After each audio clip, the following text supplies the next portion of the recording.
Our 10-day itinerary at Kilimanjaro gives you a really good chance to summit. We follow the famous Machame route, which is 6 nights and 7 days, which gives you a really good chance to acclimatize well.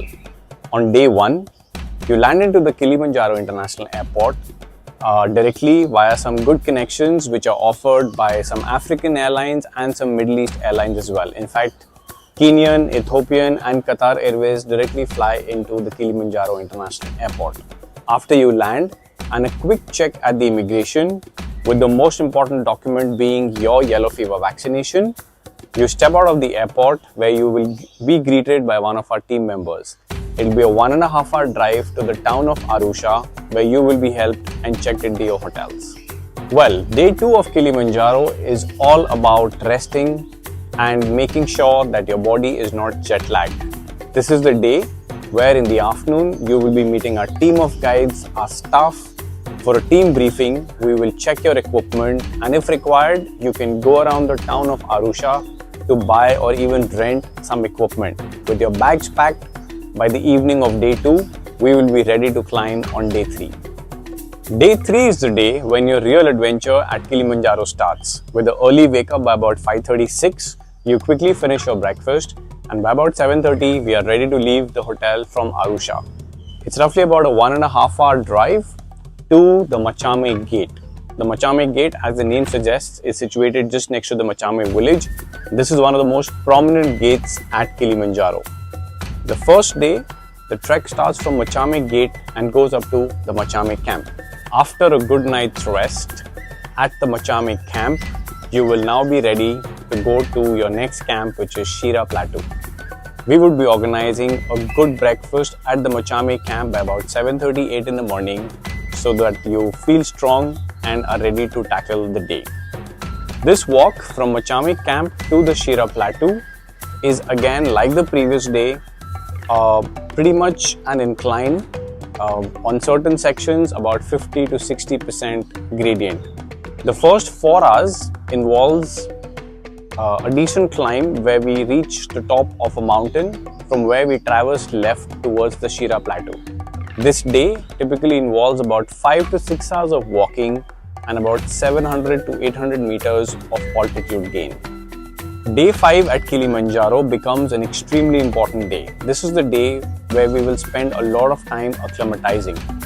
From Shira Plateau, which is about 3,800 meters, we climb all the way up to 4,600 meters to Lava Tower, stop there for an hour and a half or 2 for lunch, and then descend down all the way to about 3,900 odd meters to the Bronco campsite. This day, again, is slightly long, where you're actually walking on a very gradual uphill towards Lava Tower. The good thing is there is no one section which is extremely steep like the previous day. It's a gradual flat walk, a gradual uphill flat walk, I would say, till the Lava Tower.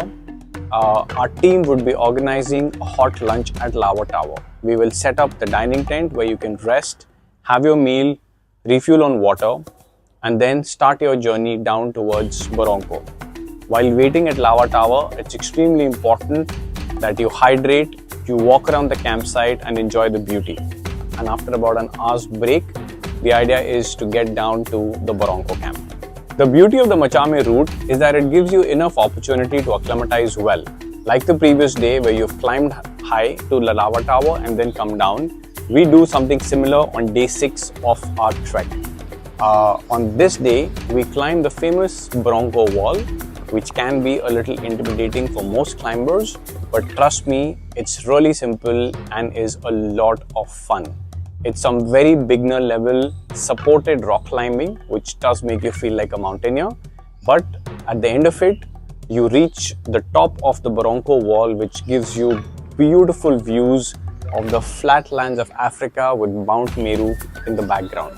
On day 6, we sleep at the same altitude as the previous day of day 5. So Bronco campsite, which is roughly at 3,900 meters, and the Karanga campsite, which is also at 3,950 meters, gives you a great chance to acclimatize again. Day 7 is the day when you would start feeling the altitude for real, because this is the day we cross the magic mark of 4,000 meters and get into really high altitude. from Karanga camp.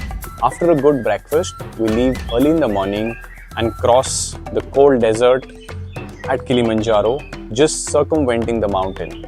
This day is about going from 3,900 meters to about 4,600 meters to the famous Barafu camp. In fact, as the name suggests, Barafu does mean baraf, which is ice, and is very similar sounding in Swahili. Once we reach the Barafu camp by about 1:30, the idea is to rest and acclimatize and hydrate. This particular day is a short walk, which is roughly about 4 to 4.5 hours. Finally, the day has arrived for which you have been preparing for all these months, which is the summit day to Kilimanjaro. Day 8 is the day when we would be approaching the summit from Barafu at 4,600 meters. The idea is to go up to 5,895 meters, the highest point in Africa, and come down to Barafu.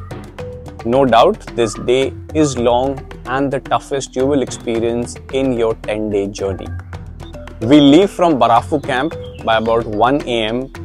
and slowly and gradually make our way on quite a steep inclined section of the mountain on a complete zigzag route. This could be a 6 to 7 hour push before you reach the first point, which is the Stella point at the saddle of Kilimanjaro. By about 7 in the morning is when you reach Stella point. Of course, we take a lot of breaks in between, but at Stella point, we end up taking a bigger break for about 30 minutes, enjoying the sunrise, and then making our way to the Uhuru Peak. From Stella Point to Uhuru Peak is about an hour and a half of a gradual climb. It's not very steep as the previous section, and it's at Uhuru Peak that you will be standing at the highest point of the continent of Africa. After the summit, we make our way down all the way to Barafu camp, which is about a 4 to 5 hour descent. We refuel at the Barafu camp, pack our bags, but the same day we end up walking down to the Maveka campsite.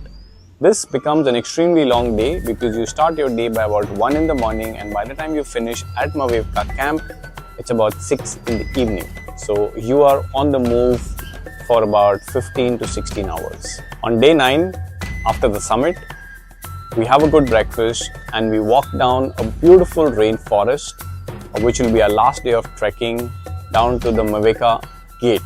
This day again is about 7 to 8 hours, but a beautiful walk completely under the shadow of this rainforest.